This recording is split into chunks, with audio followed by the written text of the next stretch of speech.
గుండెను ఇచ్చి వారికి ఏక మనస్సు కలుగు చేసి వారి యందు నూతన ఆత్మ పుట్టింది. దేవుని యొక్క నామానికి మహిమ కలుగును గాక. ప్రార్థన చేసుకుందాం. ప్రార్థన పరిశుద్ధ ప్రేమ తండ్రి, ధైర్యమైన జాగ్రత్త యేసయ్య ఇచ్చినటువంటి కృపాధికారం బట్టి ఇంతవరకు ప్రభా ఈ క్రీస్తు శ్రమ జ్ఞాన కూడికల్లో మాండలిక దినములలో ప్రభా 31 రోజులు గడిచి 32వ రోజులోని ప్రవేశపెట్టి అలాగే నన్ను ఈ యొక్క శిలువ చాటును మరుగుపరిచి నా నోటికి పోరుగా ఉండి ఇచ్చినటువంటి మాటలను నా నోటిలో వచ్చి ఈ సాయంకాల సమయంలో ఈ యొక్క లండన్ సంఘానికి అందించడానికి నీ కృపా సమృద్ధిని మార్గమును సరళం చేసినందుకే నీకు స్తుతులు స్తోత్రాలు వందనాలు చెల్లిస్తున్నాను తండ్రి. ఆమేన్. ప్రభువుకు ప్రియమైనటువంటి దేవుని యొక్క సంగమా, బైబిల్ వాక్యంలోకి వెళ్లే ముందు ఒక పాట పాడాలని నేను ఆశపడుతున్నాను. అదేమనగా ఆంధ్ర క్రైస్తవ కీర్తన పుస్తకం నుంచి జీవితమంతా నీ ప్రేమగానం, జీవితమంతా నీ ప్రేమగానం 653. ఈ పాట నాకు నేర్పించింది ఎవరంటే మీ నాయన ఉమ్మడి మరియమ్మ గారు. ఆమె స్లీవ్లెస్ జాకెట్ వేసింది నా చిన్నప్పుడు, చనిపోయినంత వరకు. ఆ రోజుల్లోని గవర్నర్ దగ్గర తాను నేర్చుకున్నాను. అయితే చిట్టువాసంలో ఇక్కడే నేను పుట్టి సాయంత్రం గారు నా ఇంటి పక్కన పెరిగితే సాయంత్రం వేళ మేము ఆడుకుంటూ అన్ని పిల్లలను కూడా ప్రార్థన చేసుకుంటాం. ఎవరింట్లో ప్రార్థన చేస్తూ ఒక్కొక్క రోజు నేను ఒక్కొక్కరింటికి విజిటింగ్ చేసేవాడు. అంటే ఎందుకు, నాకు పాట మీద ఆసక్తి ఉంది కాబట్టి ఉమ్మడి మరియమ్మ గారికి, శరవణ గారికి, అమ్మజమ్మ గారికి, దేవబంధు గారికి, అలాగే రాబర్ట్స్ గారికి హార్మోనియం నుంచి పాటలు పడుతుండేవారు. అప్పుడు ఒకరోజు మీ ఇంటికి వచ్చారు. పుస్తకానికి ఈ పాట నాకు యాక్చువల్గా అయితే నాకు రాదు. కాకపోతే ఆ మామగారు పాడుకున్నారు. ఏ పాట? ఈ పాట పాడుకున్నారు. ఒక రోజు రాదు కదా పాట. అందుకు మా అమ్మ రేపు వస్తాను నాకు ఇది అలాగే రాదా చూడాలంటే నాకు 7వ తరగతి 8వ తరగతి నుంచే పాటలు పాడే అలవాటు దేవుడు నాకు ఇచ్చాడు. కాబట్టి ఆ స్వరాన్ని నేను ఎవరి దగ్గర నేర్చుకున్నానో మరియమ్మ గారి దగ్గర నేర్చుకున్నాను. ఇప్పుడు అందుకు ఇక్కడికి రాగానే అక్కడ కాలు కట్టగానే నాకు ఆ తలపు కలిగింది. కాబట్టి మీ కొరకు నేను పాడుతున్నాను. జీవితమంతా నీ నామగానం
4 బుక్స్ తీసుకొచ్చాను మీ కొరకు. ఇది ఈ క్రీస్తు శ్రమ ధ్యాన కొడుకులో భాగంగా నేను కొన్ని పాటలు సెలెక్ట్ చేసి తీసుకొచ్చాను. మా చర్చిలోని ప్రతి సంవత్సరం పసుపు ద్వారా మొదలుకొని 2005 నుంచి ప్రతి సంవత్సరం ఈ పాటలు అందరూ పాడుకోవడానికి నేను ప్రింట్ చేసుకున్నాను. మీ కొరకు నేను 4 పుస్తకాలు ఇచ్చాను. మీకు ఎవరికైనా అవసరం మీరు తీసుకోవాలి. అందులో మంచి మంచి పాటలు నేను రచించినవి కూడా 2 పాటలు ఉన్నాయి. క్రీస్తు పునరుద్ధానం గురించి అలాగే ప్రజల గురించి నేను 2 పాటలు రచించి ఉన్నాయి. మీకు ఎవరికి కావాల్సిన తీసుకోండి. దేవుడి యొక్క వాక్యము మనం చదువుకుని ఉన్నాము కాబట్టి ఈ రోజు పరిశుద్ధాత్మ దేవుడు నా నోట్లో వచ్చినటువంటి మాటలు మీ ముందు ఉంచడానికి దేవుడు నాకు చూపించినటువంటి అవకాశం బట్టి దేవునికి స్తుతులు స్తోత్రాలు చేస్తూ ఆల్రెడీ యెహెజ్కేలు గ్రంథంలోని నేను వాక్యాన్ని చదివి ఉన్నాను. మరొకసారి మీ కొరకు నేను చదువుతున్నాను. నేను వారి శరీరంలో నుండి రాతి గుళ్ళని తీసివేసి వారికి మాంసపు గుళ్ళని ఇచ్చి వారికి ఏక మనస్సు కలుగు చేసి వారి యందు నూతన ఆత్మ నేను పుట్టిస్తున్నాను. ఇది యెహెజ్కేలు ప్రవక్త రాతి గుళ్ళను తీసివేసి మాంసపు గుళ్ళను దేవుడు మనకి ఇష్టం. అంటే మానవుడిని సృజించినప్పుడే ఆదామును సృజించినప్పుడే దేవుడు మంటిలోంచి తీసి ఆదామును సృజించి అందులోంచి ప్రతిబింబలోంచి నార్యమైనటువంటి అవగాన్ని సృజించారు. మనకందరికీ తెలిసినటువంటి విషయం. అయితే మానవుడు ఆ రోజు నుంచి ఈ రోజు వరకు అతను మాంసపు గుళ్ళే మనకి ఇస్తే మనము ఏం చేస్తున్నామంటే అది హృదయము కర్కశముగా అంటే అది రాతి గుళ్ళ అయిపోతుంది. అంటే జాలి కరికరము దయ అటువంటివి మనం లేకుండా ప్రవర్తిస్తే మన పెద్దలైనటువంటి వారు మన తల్లిదండ్రులు ఏంటంటే దేవుడు నీకు ముందే మంచి మనసు జాలి కరికరు ఏమి పెట్టలేదురా అని మనకు ఇక్కడ యెహెజ్కేలు గ్రంథం ప్రవక్త చెప్తున్నటువంటి మాటలను బట్టి నేను మీకు ఈ యొక్క విషయాన్ని తెలియపరచాలని నేను చెప్తూ దానికి ముందు 2వ దినవృత్తాంతాల గ్రంథము 34వ అధ్యాయంలోని ఒక యవనస్తుడి గురించి, యవనస్తుడు కూడా కాదు అంతకన్నా చిన్నవాడు, యవనస్తుడు కూడా కాదు అంతకన్నా చిన్నవాడు. 2వ దినవృత్తాంతాల గ్రంథము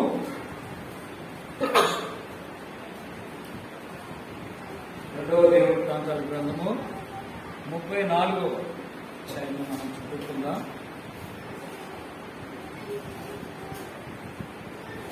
నేను మీ అందరి కొరకు చూపున్నాను. ఒకసారి తీసుకున్నాను. యెషయా ఏలనాలు ఇచ్చినప్పుడు 8 ఏళ్ల వాడై యెరూషలేములో 31 సంవత్సరములు ఏలెను. అతడు యెహోవా దృష్టికి నీతి అనుసరించు కుడికైనను ఎడమకైనను తొలగకుండా తన పితరులైన దావీదు చూపిన ప్రవర్తనకు సరిగ్గా ప్రవర్తించాడు. 8 సంవత్సరాల కుర్రాడు ఎప్పుడైనా సరే యెరూషలేములో ఉన్నటువంటి యూదయ ప్రాంతాన్ని కానీ మన ప్రపంచంలో ఎక్కడైనా సరే 8 years పరిపాలించిన ఎవరైనా మీరు చూసేంత వరకు కనీసం విన్నారా? వినలేదు.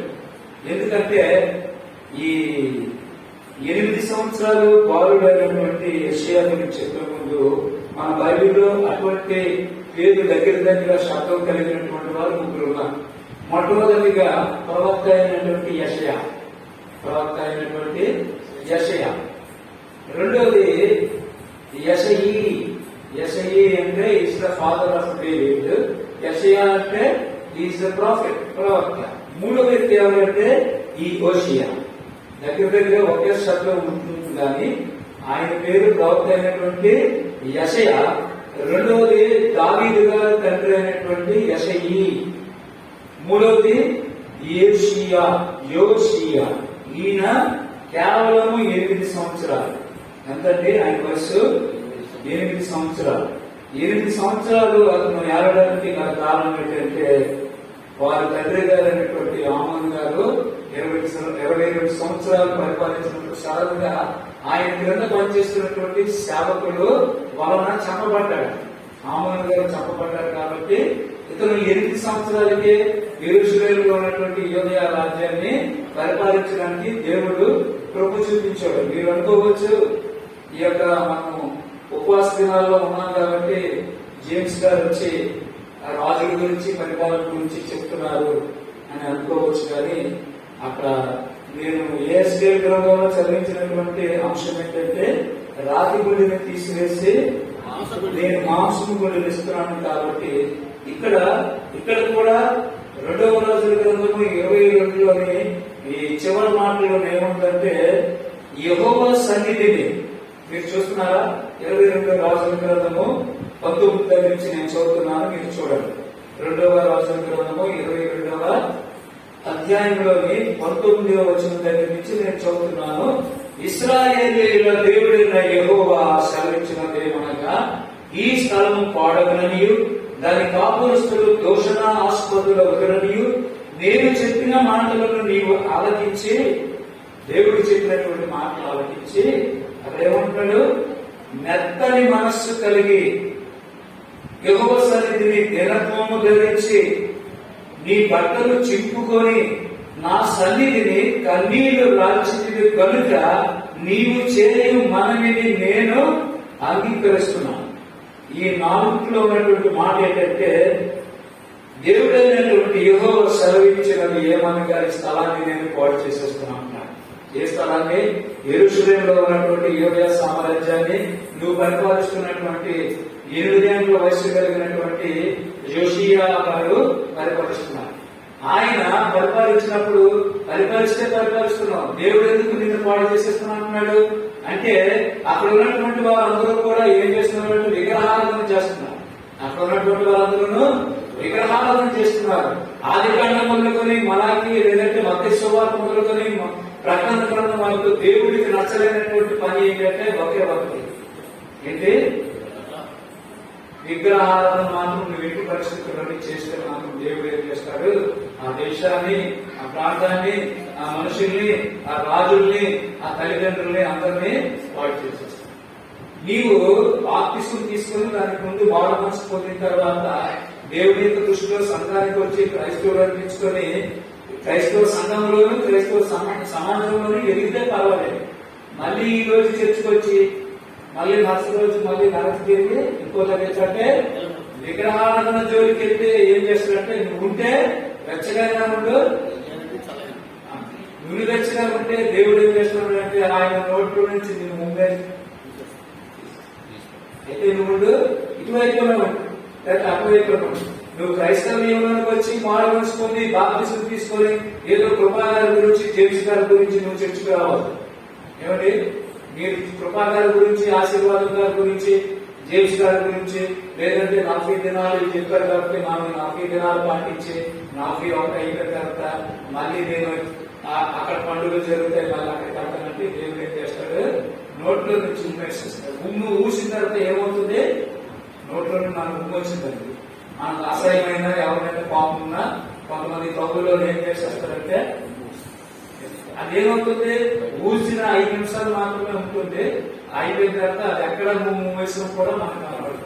మన తాలూకు స్థితి కూడా దేవుడి యొక్క దృష్టిలోని కూడా అంతే. నువ్వు వెచ్చగానే ఉండు, నువ్వు చలిగానే ఉండు, కానీ నువ్వు తెచ్చినటువంటి స్థితిలో ఉంటే దేవుడు ఏం చేస్తాడంటే ఆయన నోట్లో నుంచి, అంటే ఆయన ఎక్కడున్నాడు? ఆకాశము ఆయన సింహాసనము, భూమి ఆయన యొక్క పాదపీఠం. అక్కడ కూర్చొని నీ గురించి ఒకసారి ఉమ్మేసేసాడు అనుకో, అప్పుడు నువ్వు ఎక్కడ పడతావు అంటే ఎక్కడ పడతావు. అక్కడ కనిపించినట్టునే ఆ ఉమ్మని ఎవరైనా సరే మట్టిసాడు అనుకో, అంటే నీ ప్రాణం పోయినట్టే కాదు. నిన్ను నన్ను దేవుడు ఉమ్ముతో పోల్చాడు కాబట్టి ఆ ఉమ్మేసినట్టునే ఎవరైనా అడుగేశారంటే నీ పేరు మీద వేసి తొక్కిసినట్లే. కాబట్టి నీ ఎట్టి పరిస్థితుల్లో ఎక్కడ ఉమ్మ వేయబడ్డావో కూడా నీకు తెలియదు. తస్మాత్ జాగ్రత్త. ఏమన్నారు? చాలా జాగ్రత్తగా ఉండాలి. దేవుని యొక్క మాట, దేవుని యొక్క పాట, దేవుని యొక్క ప్రార్థన, దేవుని యొక్క వాక్కు నేను ఎక్కడికైతే నడిపిస్తుందో నీ గొంతులో ప్రాణం ఉన్నంత వరకు నీవు ఎక్కడ ఉండాలి? దేవుని యొక్క సన్నిధానంలో ఉండాలి. అటు నుంచి వచ్చిన తర్వాత కృపలాగా అయిపోయింది, 4 రోజులు అయిపోయింది, మళ్ళీ నేను వెనక్కి వెళ్ళిపోతున్నానంటే అలాగంటే కృపలాగా అయ్యేటప్పుడు చెప్తున్నటువంటి జేమ్స్ గారు కూడా ఏంటంటారు, లేదంటే ఆశీర్వాదం గారు కూడా ఎవరో ఏంటంటారు. కానీ ఎవరేమంటారు, ఆయన ఉన్నటువంటి ఆకాశం ఆయన సింహాసనము, భూమి ఆయన ఎక్కువ బాధపడదు కాబట్టి ఆయన దృష్టి ఎక్కడ ఉంటుందట, యెహోవా కనులు సంవత్సరాది మొదలుకొని సంవత్సరాంతం వరకు ఆయన కనులు. రెడ్డి గారు ఎక్కడికి వెళ్తున్నారు, జేమ్స్ గారు ఎక్కడికి వెళ్తున్నారు, కృష్ణ బాప్తిస్మం తీసుకున్న కృష్ణ ఎక్కడికి వెళ్తున్నాడు, ఆయన కనులు కృపాగారి కనులు ఉండదు, ఆశీర్వాదం గారి కనులు ఉండదు, జేమ్స్ గారి కనులు ఉదయం కృపా కనబడదు అనుకోండి, అంతవరకే. కానీ ఆయన కనులు ఏంటంటే స్కానింగ్ కన్నా 1000 రెట్లు పవర్ఫుల్ ఐస్. ఎవరి దేవుడి మనం స్కానింగ్ చేస్తాం కదండి, ఆ స్కానింగ్ కన్నా పవర్ పాయింట్ కలిగినటువంటి ఐస్ కాబట్టి యెహోవా కనులు సంవత్సరాన్ని మొదలుకొని సంవత్సరాంతం వరకు నీ మీద నా మీద ఈ ప్రపంచ దేశంలో ఉన్నటువంటి క్రైస్తవులు కాదు, పెద్దలేని చిన్నలేని వర్షం పడినటువంటి వారి మీద, వర్షం పడలేనటువంటి వారి మీద, కొండల్లో లోయలో పుట్టల్లో మెట్టల్లో ఉన్న ప్రతి వారి మీద ఆయన కనులు ఉంటాయి. కాబట్టి నీవు దేవుడిని ఒకసారి మారుమోసుకొని బాప్తిస్మం తీసుకొని ఒకసారి చేస్తే మనకు మళ్ళీ వెనుకకు తిరిగితే కుక్క తన వాంతిని ఒకసారి వాంతి చేసేస్తుంది, మళ్ళీ దాని మనకి మళ్ళీ కుక్క మాత్రం అవుతుంది కానీ మనుషులు మాత్రము అడగదు. అందుకు దేవుడు ఏం చేశాడంటే కుక్కతోని మనుషుల్ని పోలుస్తున్నాడు. ఏంటంటే కుక్కకైనా ఒక విశ్వాసం ఉంటుంది కానీ మనుషులకు ఒక్కొక్కసారి పౌరుషం రోషం కలిగినటువంటి ఉంటుంది. కాబట్టి మన దేవుడు రోషం కలిగినటువంటి దేవుడు కాబట్టి మనం కూడా రోషం కలిగి. ఓకే, ఇప్పుడు సబ్జెక్ట్ లోకి వచ్చేద్దాం. ఏంటంటే యెషయా ఏలనారంభించినప్పుడు ఆయన వయసు ఎంత, 8 ఏళ్ల వయసు కలిగినటువంటి వాడు. ఆయన యెరూషలేమునందు 31 సంవత్సరాలు. 8 31 ఎంతమ్మా, 39. అంటే ఇందాక ఆయన పరిపాలించినప్పుడు కూడా 8 సంవత్సరాలు అంటే బాగుంది. ఇప్పుడు 8 సంవత్సరాలు ఎవరున్నారు, ఎవరు వాళ్ళ అబ్బాయి వయసు ఎంత ఉంటుంది బాబు, ఒకసారి ఒకసారి కదా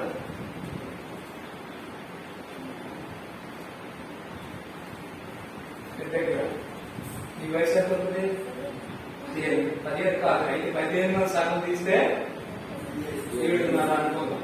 ఇప్పుడు మనం చదువుతున్నటువంటి వ్యాఖ్యానం ఏంటంటే యోషియా ఏలనారంభించినప్పుడు 8 సంవత్సరములు గలవాడు. 8 సంవత్సరాలు వయసు కలిగినటువంటి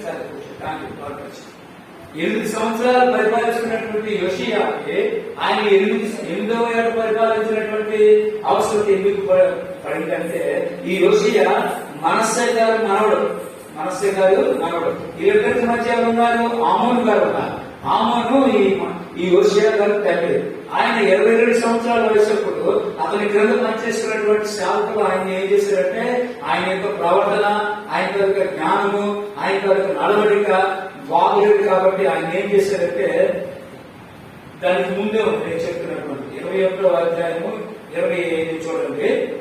21వ అధ్యాయము 25 ఆమోను చేసిన కార్యములను గురించి యోధా రాజుల వృత్తాంతముల గ్రంథమందు రాయబడి ఉన్నది. ఉజ్జా యొక్క కోటలో అతనికి కలిగిన సమాధి అతనికి పాతిపెట్టబడిను. అతని కుమారుడైన యోషియా అతనికి మారుగా రాజు. దానికి మీద 22లో ఏమంటుందంటే దేవుడైన యెహోవాను విసర్జించి యెహోవా మార్గమందు నడవక తన తండ్రి ప్రవర్తించినట్లు తాను ప్రవర్తించుచు తన తండ్రి పూజించిన విగ్రహములను తాను పూజించాను.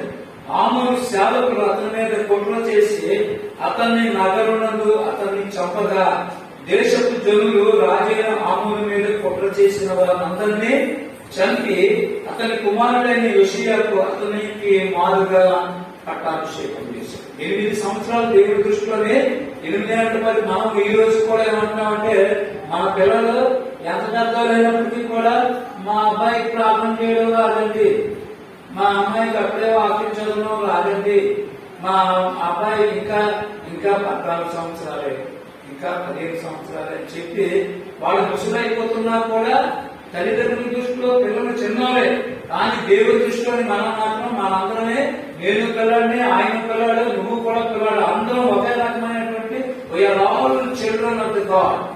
ఎవరో మనము దేవుడి దృష్టిలో మనమందరం పిల్లలమే. కాబట్టి ఇక్కడ 8 ఏళ్ల వయసు కలిగినటువంటి అయినటువంటి కోషియా ఆయన తండ్రి అయినటువంటి ఆమోను చేసినటువంటి పాపం ఏంటంటే, ఆమోను గారు చేసినటువంటి పాపం ఏంటంటే, అతడు తన తండ్రి అయిన మనిషి నడిచినట్టు యెహోవా దృష్టికి చెడు నడుతూ నడిచాను. తన పితరులైన దేవుడు విసర్జించి యెహోవా మార్గమందు ఒక దావీదు సంకీర్తనలోని మొదటి అధ్యాయంలోని 4 మాటలు ఉంటాయి. ఏముంటాయి? దుష్టుల ఆలోచన చొప్పున నడవక, పాపుల మార్గమును నిలవక, అపహాసకులు కూర్చుండి చోటు కూర్చుండగా, ధర్మశాస్త్రమునందు ఆనందించు దివారాత్రము దానిని ధ్యానించేవాడు ధన్యుడు. ధన్యుడు అంటే ఇంగ్లీష్ లో is the blessed people, is the blessed boy and girl. అక్కడ ఏమంటాడంటే ఈ 3 మనం చేయకూడదు. ఏం చేయకూడదు? దుష్టుల ఆలోచన చొప్పున నడవకూడదు. ఇక్కడ కూడా ఏం చెప్పినట్టే యెహోవా దృష్టికి చెడు నడిచాడు. తన పితరులను దేవుడైన యెహోవాను విసర్జించి యెహోవా మార్గమందు నడవక, కాబట్టి పాపుల మార్గమందు నిలవక, అపహాసకులు కూర్చుండే చోట నువ్వు కూర్చుండగా, యెహోవా ధర్మశాస్త్రమునందు దివారాత్రము ఆనందించు. మన దేవుని యొక్క మందిరంలో ఉన్న, ఇంట్లో ఉన్న, బయట ఎవరు చదవాలంటే నాన్నగారు చదవమన్నారని చదవకూడదు, తల్లిగారు చదవమన్నారని చదవకూడదు. నీవు యెహోవా ధర్మశాస్త్రమునందు ఆనందించు. ఇక్కడ దేవుని యొక్క పాట పాడిన ఆనందంతో మనం పాటలు పాడాలి.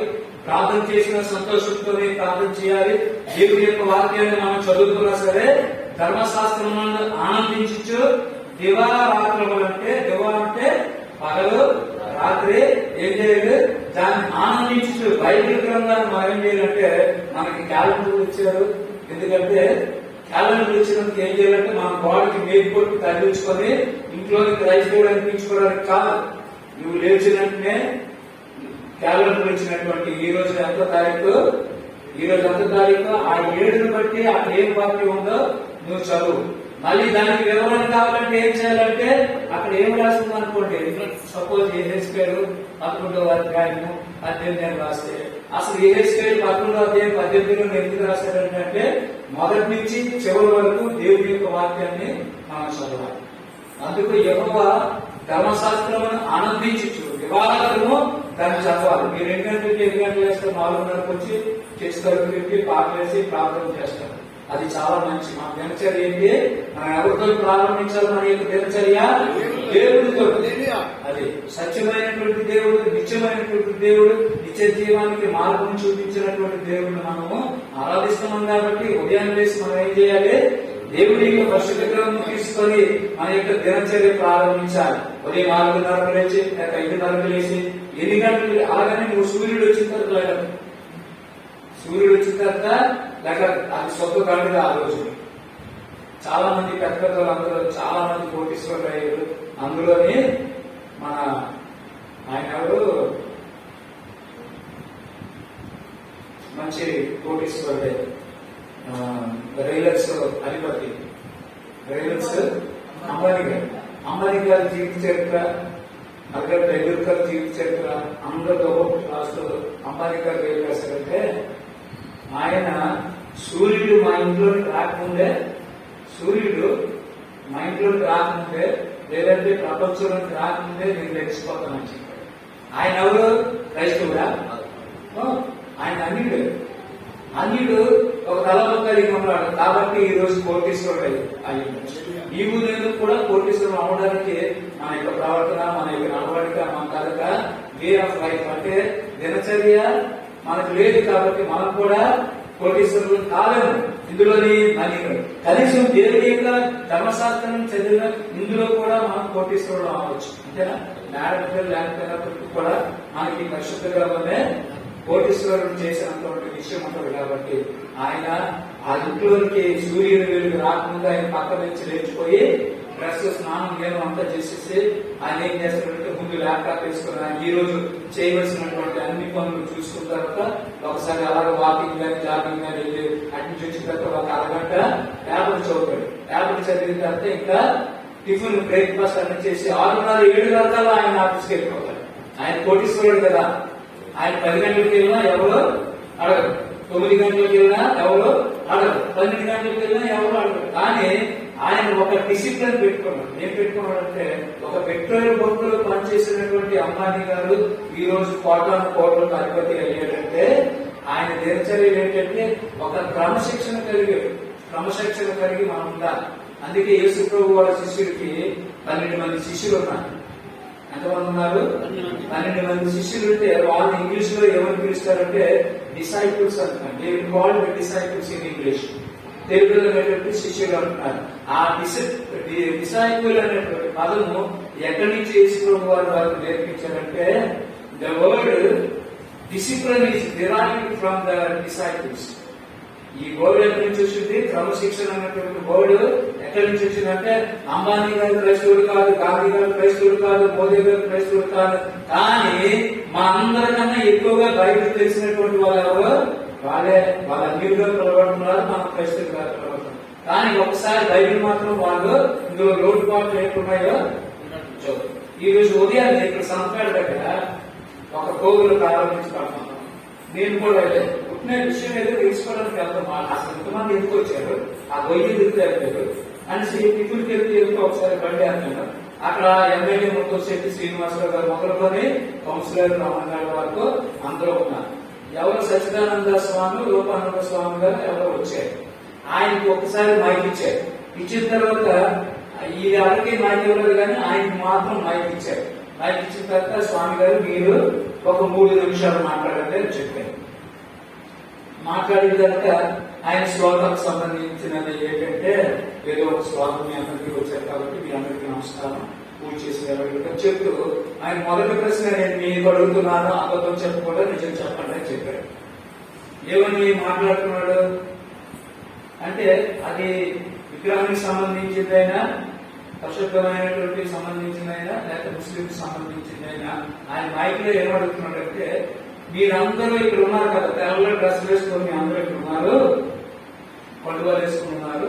రాత్రి మీరు ఎవరు మందు కొట్టకుండా ఎవరు వచ్చారని అడిగాడు. ఏమొచ్చాడు? మీరు తెల్ల డ్రెస్ వేసుకుని ఇక్కడ నిలబడ్డారు, కానీ ఎవరు వైన్ తీసుకోకుండా ఎవరు వచ్చారో ముందు ఆ చేతి పెట్టండి. ఏం చెప్పాడు అంటే ఏ ఒక్కరు కూడా చేతి పెట్టండి. అంటే దాని అర్థం ఏంటి? వాళ్ళు ఫస్ట్ ఏంటంటే నేను వాళ్ళని విమర్శిస్తున్నాను కాదు, తాగినా తాగకపోయినా ఇతను అడిగినటువంటి ప్రశ్నకు సమాధానంగా ఏం చేస్తున్నారంటే వాళ్ళ యొక్క సత్యాన్ని వాళ్ళు ఒప్పుకుంటున్నారు. నేను తాగే ఉన్నాను, రాత్రి ఉదయం మాత్రం స్నానం చేసే వచ్చానని. మొట్టమొదటి ఏంటంటే అబద్ధం ఆడకుండా నిజం ఒప్పుకున్నారు. వాళ్ళు ఏం చేశారు? వాళ్ళు హైందువులు, వాళ్ళకి బైబిల్ తెలియదు కానీ వాళ్ళ సత్యాన్ని బహిరంగంగా వాళ్ళు ఒప్పుకున్నారు. అప్పుడు ఏం చెప్పాడంటే ఆయన ఏం చెప్పాడంటే ఒక పరిశుద్ధమైన కార్యక్రమం, ఒక పూజా కార్యక్రమం చేసినప్పుడు ఏం చేయాలంటే నువ్వైనా సరే నేనైనా 3 రోజులు స్త్రీలు కలవకూడదు, 3 రోజులు మందు కొట్టకూడదు, 3 రోజులు ఇటువంటి అబద్ధాలు ఆడకుండా సత్యంగా వచ్చి ఇక్కడ నిలబడితే ఆ కార్యము పవిత్రమైనటువంటి కార్యము, పరిశుద్ధమైనటువంటి కార్యక్రమం అని ఒక అన్యుడు నైట్ లో పట్టుకుని స్టేట్మెంట్ ఇస్తున్నాడు. నేను చాలా ఆశ్చర్యపోయి ఇంకా అవమాట ఆలోచించిన ఇప్పుడు మన క్రైస్తవుల గురించి మనం చెప్పుకోకూడదు, కానీ మన క్రైస్తవుల్లోనే మనకి ఇచ్చినటువంటి పదార్థంలోని దేవుడు ఏమి ఇచ్చాడంటే ఒక ఆజ్ఞని అందరినీ ఇచ్చాడు. పదార్థంలోనే నీ ఎట్టి పరిస్థితుల్లో కూడా అబద్ధం ఆడదని చెప్పారా?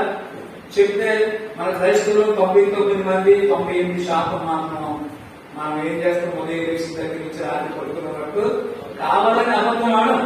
కానీ పరిస్థితులు వాళ్ళకి కల్పిస్తాయి కాబట్టి నీకు ఎవరైనా ఫోన్ చేసాడు అనుకో, మీరు ఎక్కడ ఉన్నావని అవసరం కూడా అడుగుతాడు. అప్పుడు నువ్వేం చెప్తావంటే నువ్వేదో బిజీగా ఉంటావు, లేదంటే ఇంకెక్కడైనా ఉంటావు. కానీ వాడికి సమాధానం ఏదో చెప్తే నీకు గడిగడికి నీకు ఫోన్ చేయడు కాబట్టి నువ్వు ఉన్నది ఒక చోట, నువ్వు చెప్పినటువంటి ఆన్సర్ ఒక చోట. మనం అక్కడ దేనిపోయామా? పదార్థంలో దేవుడు ఇచ్చినటువంటిది సింపుల్ గా అబద్ధం ఆడకూడదు అన్నాడు. కాబట్టి నీ తండ్రి నీ కుర్రోడు దగ్గర ఉన్నప్పుడు నువ్వు అబద్ధం ఆడితే ఆ కుర్రోడు ఎక్కడుకుంటుంటే మా డాడీ ఏమి ఇంట్లో ఉన్నాడు లేదని చెప్పి అనుకుంటే ప్రభావ కొడుకు ఎక్కడుకుంటాడు, మా తండ్రి అబద్ధం ఆడాడు అనుకుంటాడు. అంటే నువ్వు ఏంటి అలవాటు చేస్తున్నావు? కుర్రోడికి అబద్ధాన్ని మనం పిల్లలకి మనము అలవాటు చేస్తున్నాం. దేవుడు మనకి ఏం చెప్పాడంటే మానం పోయినా ప్రాణం పోయినా నువ్వు అబద్ధం అంటావు. ఇక్కడ యోషియా 8 సంవత్సరాలు కుర్రవాడు అయినప్పటికీ కూడా అతను ఏం చెప్తున్నాడంటే 8 ఏళ్ళ వాడే యెరూషలేములో 31 సంవత్సరములు ఏలేరు. అతని తల్లి బాస్కతు ఊరి వాడదు ఆదయ్యకు కుమార్తె అని గలీలా. మీరు 22 చూస్తున్నారా? 2వ రాజులు 22 చూడండి. 2వ రాజులు 22 ఇందాక చెప్పింది కూడా సేమ్ సబ్జెక్టే. 2వ దినవృత్తాంతాలు 34లో కూడా ఇతని గురించే రాయబడింది, ఇక్కడ కూడా ఆయన గురించే రాయబడింది. యోషియా ఏలనారంభించినప్పుడు 8 ఏళ్ల వాడ యెరూషలేము నందు 31 సంవత్సరాలు, 31 8 కలిపి 39 సంవత్సరాలైనా ఆయన ఆ వయసులోనే యవనస్తుడే, ఆయన ముసలాడు కాదు కదా. కాబట్టి ఆయన ఏం చెప్తున్నాడంటే అతడు యెహోవా దృష్టికి యథార్థముగా నడుచు. యెహోవా దృష్టికి ఏం చెప్తున్నాడు? ఫస్ట్ పాయింట్ మనకు కావాల్సింది ఏంటి? దేవుని యందు, సమాజం యందు, సంఘమందు యథార్థంగా ప్రవర్తించాలి. యథార్థం అంటే అందులో అలవాటులు ఉండకూడదు. పాస్టర్ గారు పెళ్లి చేసినప్పుడు భార్య భర్తలు ఏమని చెప్పారంటే ఒకరికొకరు సీక్రెట్ ఉండకూడదు, ఓపెన్ గా ఉండాలి. నువ్వు ఆయన దగ్గర అబద్ధం ఆడకూడదు, నువ్వు నీ మీద దగ్గర అబద్ధం ఆడకుండా మీరు ఓపెన్ హార్టెడ్ గా ఉంటూ మీరు ఎక్కడికి వెళ్తుంటే అక్కడికే చెప్పాలి, ఏం చేస్తుంటే అదే చెప్పాలి. చేయకపోతే ఏమవుతుందంటే ఈ జీవిత కాలంలో ఏముంటుందంటే మొట్టమొదటిది పరమగీతాలుగా ఉంటుందట. రెండోది ఏముంటుందంటే సామెతలు మాత్రం, మూడోది ఏంటంటే విరాట్ వాక్యం లాగా ఉంటుందట పరిస్థితి. నువ్వు నిజం చెప్పకపోతే, యథార్థం చెప్పకపోతే ఎలా ఉంటుంది? నీ యొక్క పక్కగా పెళ్ళైనటువంటి వారి పరిస్థితి ముందు పరమగీతలుగా ఆహా నా స్వామి నా సోదరి అని నువ్వు అంటుందా, వాళ్ళు కూడా అంటారు. రెండోసారి ఏమంటుంది అంటే ప్రసంగిలోకి వెళ్ళిపోతున్నాం. ప్రసంగి ఏమంటాడు?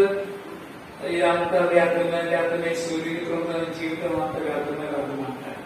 ఆ తర్వాత విరాట్ వాక్యాలు అంటే అంత కన్నీరు కన్నీరు కన్నీరు. ఆ 3 సంవత్సరాలకే అది తీరిపోతుంది. అందుకే నీవు యథార్థంగా ఉండాలి. దేవుని దగ్గర, మనుషుల దగ్గర, సంఘంలోను. ఏమంటున్నాడు చూడండి, అతడు యెహోవా దృష్టికి యథార్థంగా నడుచు, కుడి ఎడమలకు తిరగకుండా తన పితరులకు దావీదు చూపిన ప్రవర్తనకు సరిగ్గా ప్రవర్తించాడు. ఏం చేశాడు? ముందు 8 సంవత్సరాల వయసు. ఆ తర్వాత ఆయన ఏంటంటే యెహోవా దృష్టికి యథార్థంగా ప్రవర్తిస్తూ ఏమంటున్నాడంటే కుడి ఎడమలకు తిరుగుకుండా, అంటే కుడికైనాను ఎడమకైనాను తిరిగిపోకుండా ఆయన ఎంచుకున్నటువంటి మార్గం ఏంటి? ఇక్కడ ఏం చెప్తున్నారు? ఇక్కడ వాక్యం ఏంటంటే దావీదు సంకీర్తనలో 25లో ఒక మాట ఏంటుంది? 25 మాట ఒకసారి చదవండి. దావీదు సంకీర్తనలో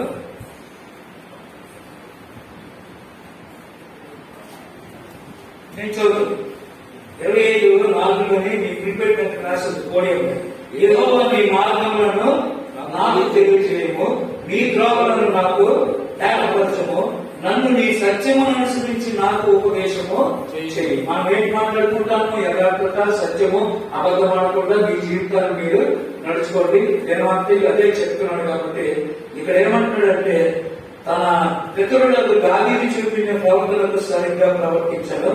రాజైన యోషియా ఏలుబడిలో 18వ సంవత్సరమందు మెషుల్లాము పుట్టిన అజల్య కుమారుడును శాస్త్రీయులైన సామానును యెహోవా మందిరమునకు పొమ్మని చెప్పి రాజు అతనితో ఇలాగ సెలవిచ్చాడు. ఆయన ఏం చేశాడంటే యథార్థంగా ప్రవర్తించాడు. కుడి ఎడమలకు తొట్టిపోకుండా దావీదు ఏదైతే ప్రవర్తించాడో అలా చేస్తూ ఆయన ఏలుబడిలో 18వ సంవత్సరం, ఇందాక 8 సంవత్సరాలన్నా ఇప్పుడు 18 సంవత్సరాలన్నా, 18 ఈ 8 కలిపి ఎంత అయింది? 26 సంవత్సరాలు. అది కూడా వయసే కానీ ముసలితనం కాదు. ఆ టైంలో యెహోవా మందిరాన్ని బాగు చేయడానికి ఎవరిని పంపిస్తున్నాడంటే శాస్త్రి అయినటువంటి సాఫాను దేవుని యొక్క మందిరానికి పోయి అక్కడ ఏం చెప్పాడంటే దేవుని యొక్క మందిరాన్ని నువ్వు బాగు చేయని సాఫాన్ అనేటువంటి యొక్క శాస్త్రిని ఈ 26 సంవత్సరాలు కలిగినటువంటి యోషియా పంపిస్తూ ఆయనకు ఒక మాట చెప్తున్నాడు. ఏంటంటే నీవు ప్రధాన యాజకులైన హిజ్కియా యొద్దకు పోయి ద్వారపాలకుడు జనుల యొక్క వసూలు చేసి యెహోవా మందిరంలో ఉంచిన రొక్కపు మొత్తము చూడమని అతనితోనే చెప్పాడు. రొక్కం అంతా ఉంది, నువ్వు ఇందులో మందిరాన్ని బాగు చేయడాన్ని సాఫాన్ అన్నటువంటి శాస్త్రిని నువ్వు కలుసుకొని అక్కడ డబ్బులు ఉన్నాయి, దానికి కావాల్సినటువంటి చేసి దేవుని యొక్క మందిరాన్ని బాగు చేయమని సాఫాన్ అన్నటువంటి శాస్త్రితో ఈ 27 సంవత్సరాల వయసు కలిగినటువంటి యోషియా చెప్తున్నాడు.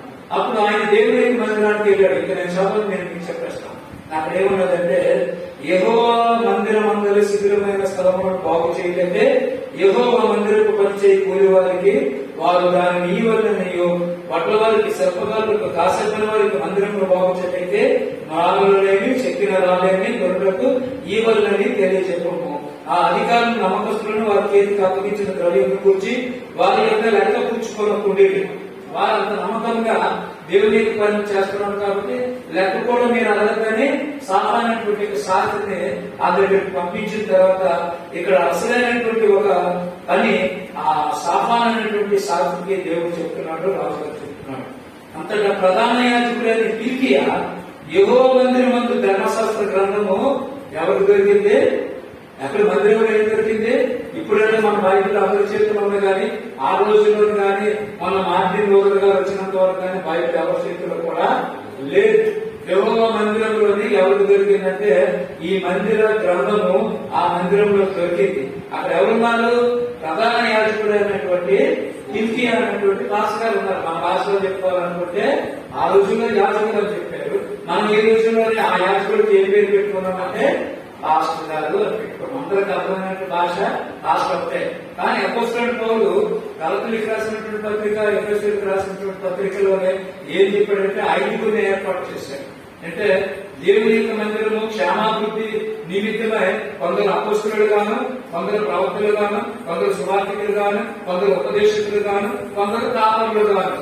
మన ప్రపంచం మొత్తం మీద ఉపదేశకులంటే తెలియదు, ప్రవక్తలంటే తెలియదు కదా.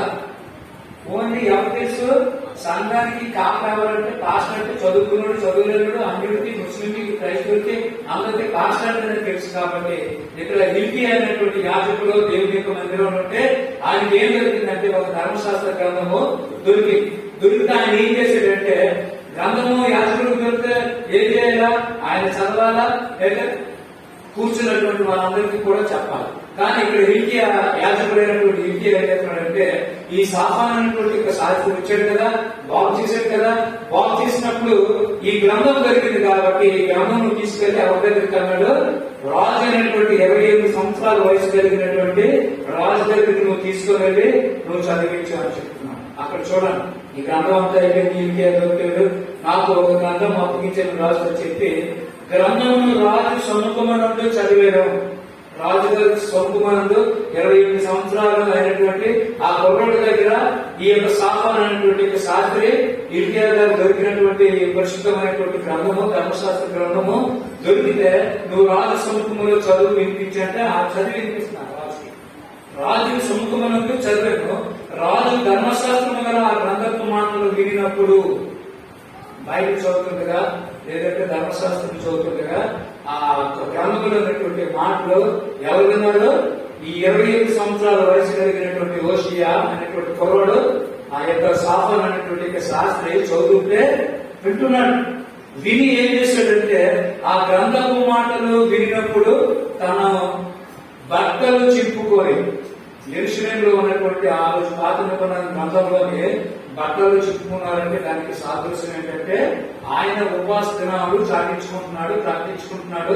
అందులో తాను నేను ఉపవాసం చేయడానికి రెడీగా ఉన్నాను. ఎందుకు? గ్రంథపు మాటలు వింటున్నందుకు వెంటనే రాజు లేకుండా నేను రాజు కాబట్టి పరిపాలిస్తున్నాను కాబట్టి నేను ఉపవాసం చేయవలసినటువంటి పని లేకుండా ఆయన ఏం చెప్తున్నట్టు గ్రంథము మాటలు వినినప్పుడు రాజు గారు ఏం చెప్తున్నారు? తన బట్టలు చింపుకోవడం. మనం ఉపవాసంగా ఉన్నాం కాబట్టి బట్టలు ఆ రోజుల్లో ఆ రాజుగారు చింపుకున్నారు. మనం మాత్రం ఈ రోజుల్లో దాన్ని సాదృశ్యంగా తీసుకొని మన హృదయం చింపుకొని మన హృదయాన్ని దేవుని యొక్క గ్రంథపు మాటలు విన్నప్పుడు మనం ఏం చేయాలంటే ఒక భక్తితోని, ఒక భయంతోని, ఒక కన్నీటితోని, ఒక వేదనతోని మన యొక్క హృదయాన్ని మనం చింపుకొని తరువాత రాజు యాజకుడైన హిల్కీయాను, సాఫాను కుమారుడైన అహీకామును, మికాయి కుమారుడైన అక్బోరును, సాఫాను శాస్త్రిని, అషయా తన రాజసేవకుల్లో ఒకరిని పిలిచి ఆజ్ఞాపించాడు. ఏమని ఆజ్ఞాపించాడు? నేను చూస్తున్నారా? 22 దినవృత్తాంతాలు 12 నుంచి నేను చదువుతున్నాను. మీరు పోయి దొరికిన ఈ గ్రంథపు మాటలను గూర్చి నా విషయంలో, జనుల విషయంలో, యోగా వారందరి విషయంలో యెహోవా యొక్క విచారణ చేయండి. ఈ గ్రంథం దొరికింది, నా దగ్గర చదివారు, నేను బట్టలు చింపుకున్నాను, నా దేశానికి నేను పరిపాలిస్తున్నటువంటి ప్రాంతానికి నష్టము కష్టము వాటిల్లుతుంది కాబట్టి యెహోవా యొక్క ఒక్కసారి మీరు విచారణ చేయండి అని ఈ అందరినీ పంపించాడు. ఎవరి దగ్గరికి పంపించాడు మీరు చదవండి. యెహోవా యొక్క విచారణ చేయండి, మన పితరులు తమ విషయంలో రాయబడి ఉన్న దానంతటి ప్రకారం చేయలేక. ఏంటి ఈ గ్రంథపు మాటలో చదివినని రాజుగారు బాగా ఉన్నారు, కానీ అక్కడ ఉన్నటువంటి ప్రజలు ఏం చేస్తున్నారంటే చేయక, అందులో ఉన్నటువంటి దానంతటి ప్రకారం చేయక ఈ గ్రంథపు మాటలను వినిన వారైది వినని వారైది కనుక యెహోవా కోపాగ్ని మన మీద ఎంత అధికంగా. దేవుడి యొక్క మాటలు మనం వినడమే కాదు, ఆచరించడమే కాదు, అవన్నీ ఆయన చెప్పినట్లు వినకపోతే వినని వారైతే దేవుడి యొక్క కోపాగ్ని ఎవరి మీదకి వచ్చేస్తుంది? మనకు క్రైస్తవులకు వచ్చేస్తుంది, క్రైస్తవులు కాకపోయినా వస్తుంది. ఈ గ్రంథపు మాటలు వినని వారై ఆ చేయని వారై అయితే ఆయన యొక్క కోపము రగులుకుని అనేటువంటి విషయాన్ని ఆ 28 సంవత్సరాలు హోషేయ తెలుసుకొని, కాబట్టి యాజకులైన హిల్కీయాను, అహికామును, అక్బోరు, షాఫాను, ఆశాను ప్రవక్తలకు హుల్దాకు వచ్చారు. 5 మగాళ్ళు ఒక స్త్రీ దగ్గరికి వచ్చారు. 5 మగాళ్ళు కలిసి రాజుగారు పంపించారు. కాబట్టి ఆ స్త్రీలలో ఒక ప్రవక్తిని యెరూషలేము దేవాలయం గాని యూదులను గాని మగవాళ్ళు ఆడవాళ్ళని కాపరి చేయరు. యెరూషలేము దేవాలయంలోని కానీ యూదులు గాని స్త్రీలకు మాత్రం ఎట్టి పరిస్థితులను కూడా వీరుగెవరు గౌరవెవరు వాళ్ళు ఎల్లలోనే ఉండాలి. దేవుని మందిరానికి మగాలు తప్ప ఆడవాళ్ళు మాత్రం రాదు. ఎందుకు? అపోస్తలుడు పౌలు గారు కూడా పౌలు ఏం చెప్పారంటే స్త్రీలు సంఘములోనే మీరు మాట్లాడడానికి వీలేదు, మీరు సైలెంట్ గా కూర్చోవలసింది. స్త్రీలు సంఘంలోనే మాట్లాడడానికి లేదని యేసు ప్రభు దగ్గర నుంచి నేడు అపోస్తలుడు పౌలు వరకు స్త్రీలు ఎట్టి పరిస్థితుల్లో మాట్లాడడానికి వీలేదు. కానీ రాను రాను ఇప్పుడు స్త్రీలు కూడా మాట్లాడుతున్నారు, ప్రార్థన చేస్తున్నారు, పాటలు పాడుతున్నారు, సంఘంలో నాయకత్వం వస్తున్నారు. వాళ్ళు కూడా గవర్నమెంట్స్, డాక్టర్స్ కూడా అనేక మంది ఉన్నారు. కానీ ఇక్కడ రాజుగారి 5గురిని ఎక్కడికి పంపిస్తున్నారంటే హిల్కీయాను, అహికాము, అక్బోరు, షాఫాను, ఆశాయను ప్రవక్తీయకు హుల్దాయకు వచ్చారు. ఈమె వస్త్రశాలకు అధికారియకు అర్షేషులకు పుట్టిన తిక్వా కుమారుడైనటువంటి షల్లూమునకు భార్య. She is wife of Shallum. ఆమె తరగ డ్యూటీ ఏంటి? అక్కడ వస్త్రశాల ఒకటి ఉంది యెరూషలేములోని. ఆ యెరూషలేములో 4 భాగాలు ఉంటాయి. ఒకటి ఎగువ భాగము, ఒకటి దిగువ భాగము, అందులో 4 భాగాలు. అంటే ఇవి ఏ భాగంలో ఉంది? తిక్వాకు కుమారుడైన షల్లూమునకు భార్య యెరూషలేములో 2వ భాగమందు కాపురస్తులై ఉన్నది. ఆవిడ దగ్గరికి వెళ్లి ఈ 28 సంవత్సరాలు రాజైనటువంటి ఆయన మీరు యెహోవా విచారణ చేయండి ఎక్కడికి పంపించారంటే ఈ ప్రవక్త అయినటువంటి హుల్దా దగ్గరికి పంపించి మన యొక్క దేశాన్ని, ఈ యూదా దేశానికి ఏం జరుగుతుందో అని విచారణ చేయమని చెప్పగా అప్పుడు ఏం చెప్తుందంటే ఈమె ఎదుగు వారు వచ్చి మాట్లాడగా ఈమె వారితో ఇచ్చాడు, మిమ్మును నా ఎదుగు పంపిన వారితో ఈ మాట తెలియజెప్పండి. యెహోవా సెలవిచ్చినది ఏమనగా యోధారాజు చదివించిన గ్రంథంలో రాయబడి ఉన్న కీడంతయు ఏది విడిచిపెట్టకుండా ఈ స్థలం మీదకి దాని కాపురస్తుల మీదకి నేను రప్పిస్తున్నానని ఆ ప్రవక్త అయినటువంటి హుల్దాకు దేవుడి దగ్గర విచారణ చేసింది. కాబట్టి ఈ మాటలు మీరు తీసుకెళ్లి ఆ 28 సంవత్సరాల వయసు కలిగినటువంటి రాజు మీరు చెప్పండి అని ప్రవక్త అయినటువంటి హుల్దా చెప్తుంది. తిరిగి ఈ మాటలు తీసుకెళ్లి ఆ చెప్తున్నారంటే ఏం చెప్తున్నారంటే సెలవిచ్చిన దేవునిగా యూదా రాజు చదివించిన గ్రంథంలో రాయబడిన కీడంతయు ఏది విడిచిపెట్టకుండా నేను ఈ స్థలం ఎదుకుని దాని కాపురస్తులను రప్పించను, ఈ జనులు నన్ను విడిచి ఇతర దేవతలకు దోపవేయించున్నాను. ఫస్ట్ నేను చెప్పాను, విగ్రహాలు ఉన్న దేవునికి ఎట్టి పరిస్థితులను కూడా ఇష్టం ఉండదు. కాబట్టి యోగా రాజైతే తరపుగానే ఉన్నాడు, కానీ ఆ దేశంలో ఉన్నటువంటి కాపురస్తులు జనులందరూ కూడా వారి తరపుగా లేరు. వారు ఏం చెప్తున్నారు?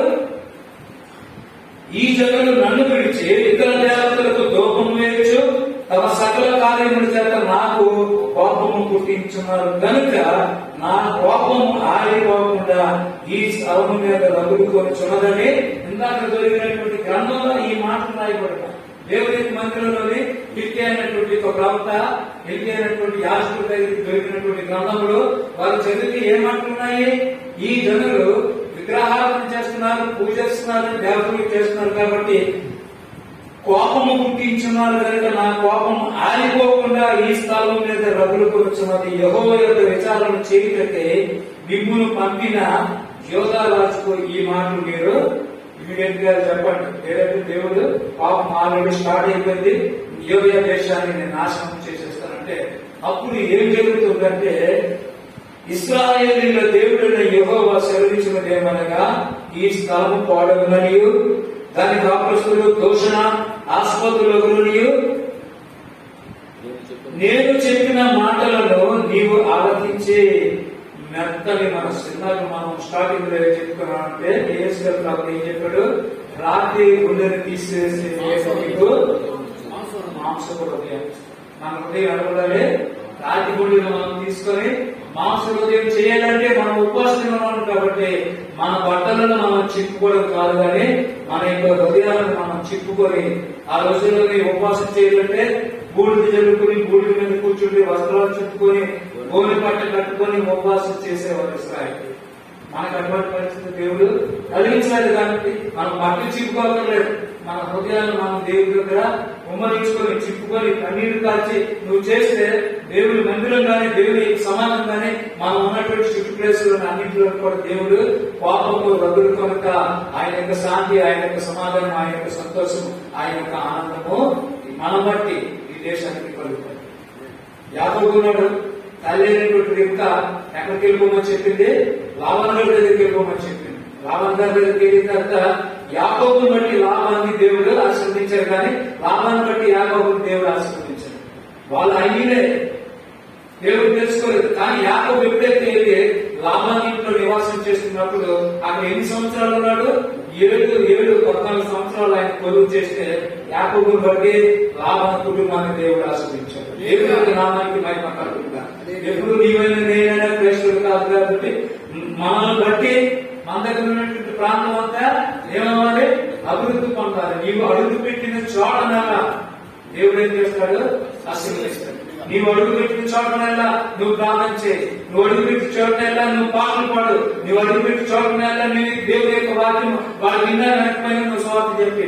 అఫ్కోర్స్ ఇప్పుడు కరోనా వైరస్ వచ్చింది కాబట్టి మనం సువార్త చెప్పడానికి అవకాశం లేదు, కానీ మీరు చేస్తున్నటువంటి మంచి పని ఏంటంటే ఉదయం 4:30కే దేవుడి యొక్క మందిరాన్ని తెరిచి పాటలు పాడి మైక్ ద్వారా చిన్న సౌండ్ పెట్టుకొని పెద్ద సౌండ్ అబ్జెక్షన్ చేస్తే చిన్న సౌండ్ పెట్టి ప్రార్థన చేయండి, 3 పాటలు పాడి దేవుడి యొక్క వాక్యము ఈ మైక్ ద్వారా చుట్టుపక్కల చుట్టువలసిన ఇంకా చాలా మంది వినవలసిన పరిస్థితి.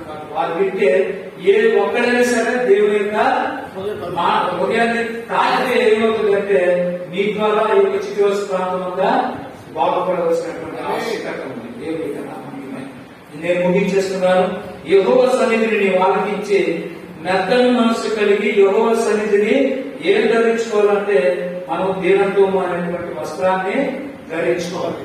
ఏం చేయాలి, ముందు ఏం చేయాలి ఏంటంటే నువ్వు నీ బట్టలు చింపుకొని నా సన్నిధిని కన్నీరు రాజకీయ కనుక దీనత్వం ధరించి నీవు చేయు మనవిని నేను అంగీకరిస్తున్నాను.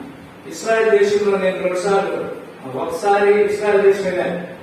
వాళ్ళు ఏం చేస్తారంటే బెత్లెహేంలో మేము 4 రోజులు ఉన్నాం, 3 రాత్రులు 4 పగలు ఉన్నాం. అలా వారు ఇక్కడ ఎవరైతే సరే రోజుకి 5 సార్లు నమాజ్ చేస్తారో అక్కడ కూడా రోజుకి 3 సార్లు అక్కడ ఏం చేస్తారంటే మైక్లోనే వాళ్ళ యొక్క అరేబిక్ లాంగ్వేజ్ లోని యూదు లాంగ్వేజ్ జ్యూస్ లాంగ్వేజ్ వాళ్ళ దేవుడిని ఏం చేస్తారంటే ఉదయం ఒకసారి, మధ్యాహ్నం ఒకసారి, రాత్రి భోజనం చేసి పడుకునే ముందు 3 సార్లు వాళ్ళు కూడా మన క్రైస్తవులు కానీ ముస్లింస్ క్రైస్తవులుగా మారారు, యూదులు క్రైస్తవులుగా మారారు. క్రైస్తవులు కూడా 3 రకాల క్రైస్తవులు ఉంటారు.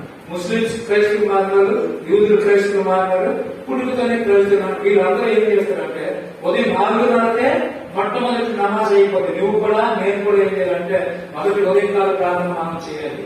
మధ్యాహ్నం భోజనం చేసే ముందు ఒక ప్రార్థన చేసుకోవాలి, రాత్రి భోజనం చేసే ముందు ఒక ప్రార్థన చేసుకోవాలి.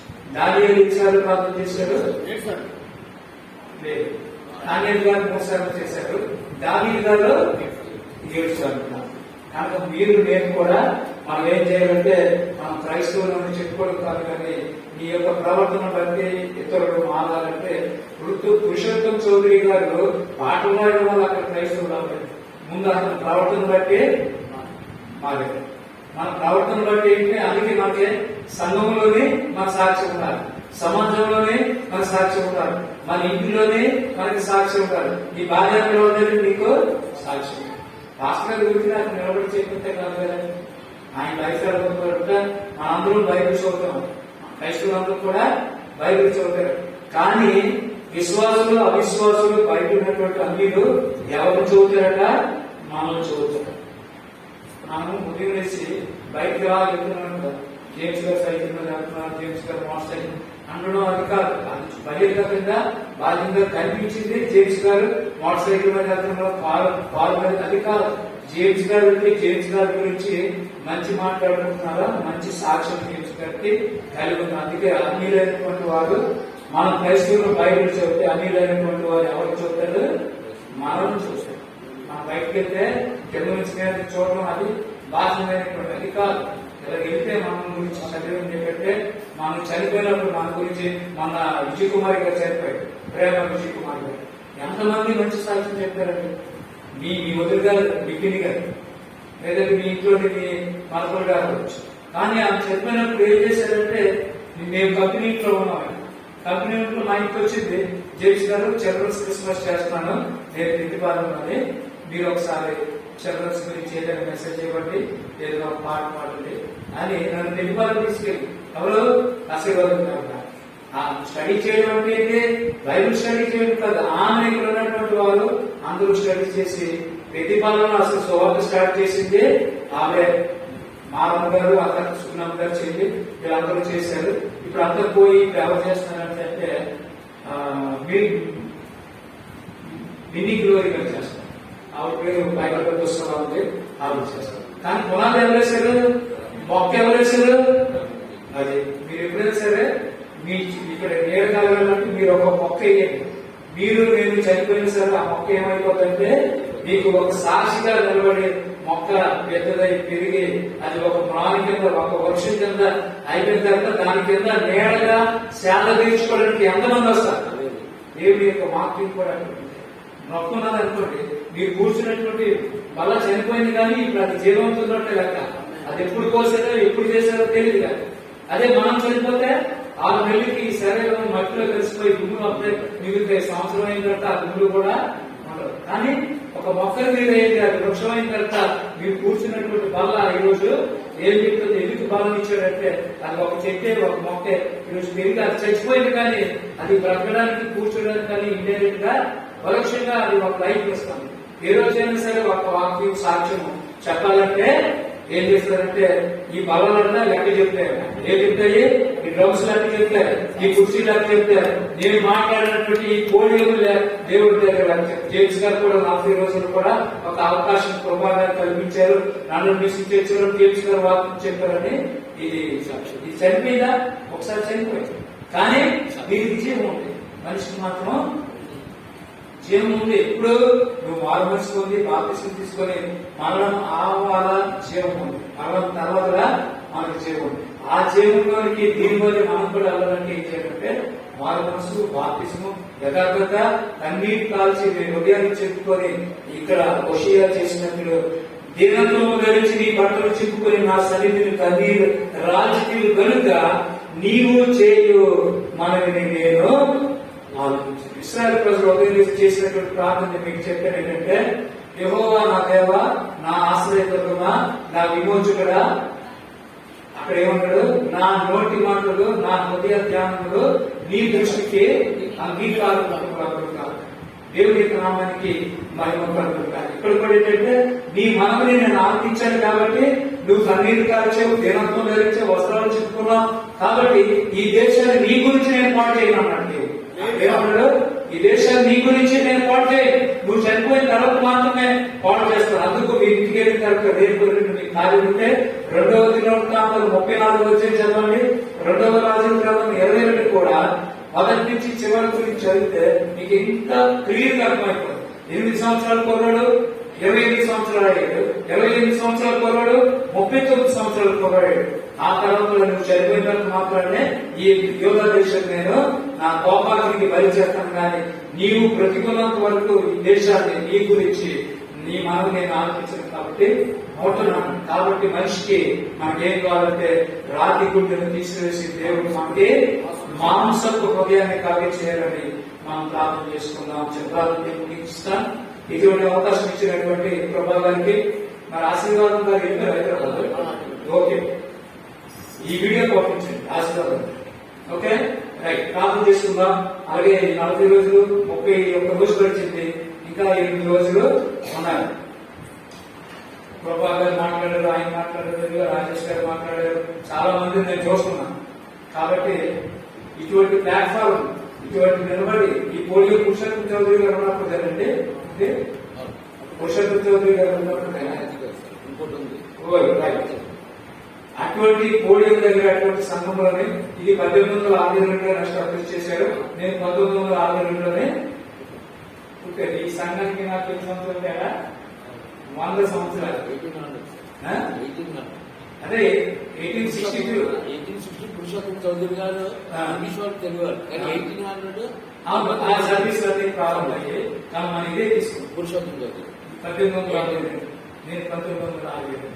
దేవుడు అటువంటి దాంట్లో నాకు వాళ్ళందరూ మిషన్ చర్చలో మాట్లాడే అవకాశం ఉంటే నేను ఇక్కడే ఉండేవాడు. నీకు తెలియదు కదా, సైమన్ గారి పక్కన ఇక్కడ ఉండి ఎక్కడ ఇందాక బొమ్మలవారి మామూలు గారు నాకు నేర్పించిన పాట మీ ముందు ఉంచారంటే ఇక్కడ పాల్పడగానే మీ నాన్న గారు నాకు గుర్తొచ్చారు. అందుకే ఆ పాట నేను పాడాల్సింది. అయితే ఆ పాట నాకు రాదని తెలియదు. మా మామగారు ప్రేయర్ చేసినప్పుడు రాబాబు నువ్వు పాటలే పాడతావు కదా, నీకు నేర్పిస్తానని ఆ పాట మీ నాన్నగారు బ్రతుకున్నంత కాలం ఎప్పుడు నేను నేర్చుకునేది. ఎప్పుడు చనిపోయారు? నా ఎవరు 93లో చెప్పారు. 93కి ముందే నేను ఈ పాట నేర్చుకున్నాను. ఇప్పటికి ఇన్ని సంవత్సరాలు అయితే ఆ పాటను నేను మర్చిపోలేదంటే దేవుడి యొక్క మాట కన్నా పాట చాలా ముఖ్యం. అందుకే కోవిల మీద కానీ చర్చిల మీద కానీ పాట ఎందుకు వేస్తారంటే దేవుడి యొక్క వాక్యము ఎంత బలమైనదో దానికి 9 గంటల పాట బలమైంది. ఎందుకంటే మీరు ఎలా సైకిల్ మీద వెళ్ళిపోతారు అనుకోండి, పాట వేస్తారు, ఆ పాట పాడుతూ అలా వెళ్ళిపోతుంది. ఆ పాట మీరు ఎప్పుడైనా గమనించాలి. మీరు ఎక్కడైనా దేవుడి యొక్క పాట మీరు వింటున్నారు అనుకోండి, ఆ పాట పడుకొని ఆ సాయంత్రం పడుకున్నంత వరకు ఆ పాటను పాడుతుంది. అంటే దేవుడి యొక్క మాట కన్నా పాటకే ఎంత బలం ఉంది, అంత బలం ఉంటుంది. ఆ దినం అందుకే దినచర్యలో మనం ఏం చేయాలంటే దేవుడి యొక్క వాక్యాన్ని మనము చదవాలి. దేవుడి యొక్క పాట కౌగులుగా చర్చి మందిరాలను ఎందుకు వేస్తారంటే దేవుడి యొక్క ప్రసంగాన్ని మీరు వేయండి, ఎవరు నిలబడరు. దేవుడి యొక్క పాట వేయండి, అది ఉద్యోగానికి వెళ్ళిపోతారు, పాడుకొని పెన్షన్కి వెళ్ళిపోతాడు, పాడుకొని బస్సు ఎక్కిపోతాడు, అది పాడుకొని భోజనప్పుడు పాడుకుంటాడు, తిరిగి సాయంత్రం పాడడానికి వచ్చినంత వరకు అదే పాట పాడుకుంటాడు. దేవుడి యొక్క మాట కన్నా పాటకే 9 శక్తి ఉంది. కాబట్టి కోగుల మీద మనం ఏం చేస్తారంటే మందిరాల మీద కంపల్సరీగా 4:30కి వాక్యం చదువు ప్రార్థన చేయి. కానీ 3 పాటలు మాత్రం మైక్లో పాడితే పలానా రెడ్డి గారు పాడుతున్నారు, పలానా జేమ్స్ గారు పాడుతున్నారు, లేదంటే క్యాసెట్ అయినా చేస్తే ఆ క్యాసెట్ లో నా పాట ఒక 30 అయినా సరే వాళ్ళకి మారు మనసు కలిగించేస్తారు. సరే, ప్రార్థన చేస్తుంది. ప్రార్థన పరిశుద్ధ ప్రేమ కదండి, ధైర్యం ఆయన జాగ్రత్త ఇచ్చినటువంటి కృపాధికారం బట్టి ఆయన ఈ యొక్క క్రీస్తు శ్రమ ధ్యాన కోరికలో భాగంగా 31 దినాలు గడిచి 32లో ప్రవేశపెట్టి నాకు ఇటువంటి అవకాశం కలిగి చేసినందుకే నీకు నెలనిండి స్తోత్రాలు చెల్లిస్తూ ఆయన నీ యొక్క 8 సంవత్సరాలు వషీయా కుమారుడు రాజు పరిపాలిస్తూ ఆయన యెహోవా దృష్టికి చెడు నడుచుకోకుండా ప్రభా ఆయన జీవిత కాలం నుండి మంచి యథార్థత కలిగినటువంటి ప్రవర్తన, కుడికి గాని ఎడమకి గాని తొట్టిలు పోకుండా తన పితరుడైనటువంటి దారిని నడిచినటువంటి మార్గంలో నడిచి దేవుని యొక్క మందిరాన్ని బాగు చేసి ఆయన అతను బట్టలు చింపుకొని ఉపవాసం చేసి కన్నీరు విడిచి దేనత్వము కలిగిన ఆయన ప్రార్థన నేను విన్నాను. కాబట్టి నీవు ఉన్నంత వరకు ఈ దేశాన్ని నేను పాడు చేయాలని దేవుడైనటువంటి యెహోవా ఆయన దగ్గర ఒక నిబంధన గ్రంథము మాటలు చదివి వినిపించిన తర్వాత ప్రవక్తి అయినటువంటి యోగా ద్వారా ఆ యొక్క యెహోవా యొక్క విచారణ చేసి తనను తగ్గించుకున్నటువంటి పరిస్థితి మాకు ఈ యొక్క వాక్యం ఎవరైతే వింటున్నారో ప్రతి ఒక్కరికి కలిగించేయమని, అలాగే ఆశీర్వాదం గారి కుటుంబాలు, గుమ్మల మరియమ్మ గారి కుటుంబాలు, ఆలసి గారి కుటుంబాలు, ఇక్కడ చేరుకు వచ్చినటువంటి రెడ్డి గారి కుటుంబాలు, అలాగే రాజేష్ కుటుంబాన్ని, ఇంకా తెలియనటువంటి పేర్లు ఎంతో మంది ఉన్నారు. వాళ్ళందరి గురించి నేను నిత్యము ప్రార్థన చేసేలాగా, లండన్ మిషన్ చర్చ్ గురించి నిత్యం ప్రార్థన చేయలాగా నీ ఆత్మను రెండింతలు 90 చేసి ఈ ఉమ్మడి గారి కుటుంబాలు చేస్తున్నటువంటి పరిచర్య మన సాగులకు నీ కృపాసములకు నీ కార్యక్రమం అలాగే చంటి బిడ్డలైనటువంటి వారిని నేను యేసునామంలో దీవిస్తున్నాను అంటే ఆమె నడొక మందిలో మాట్లాడి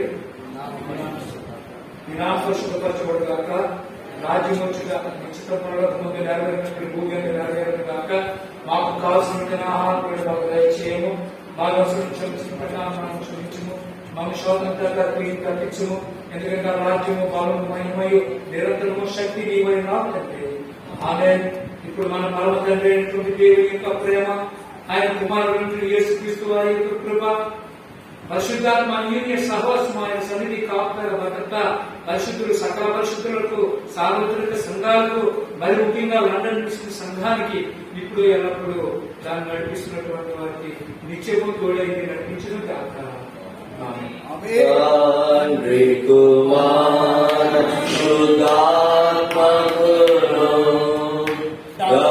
స్తుతి మహిమలు కలుగుగాక ఆదిని ఇప్పుడు ఎల్లప్పుడూ నైనాటు యుగములు నౌలు ఆమేన్. తండ్రి కుమార శుద్ధాత్మకును స్తుతి మహిమలు కలుగుగాక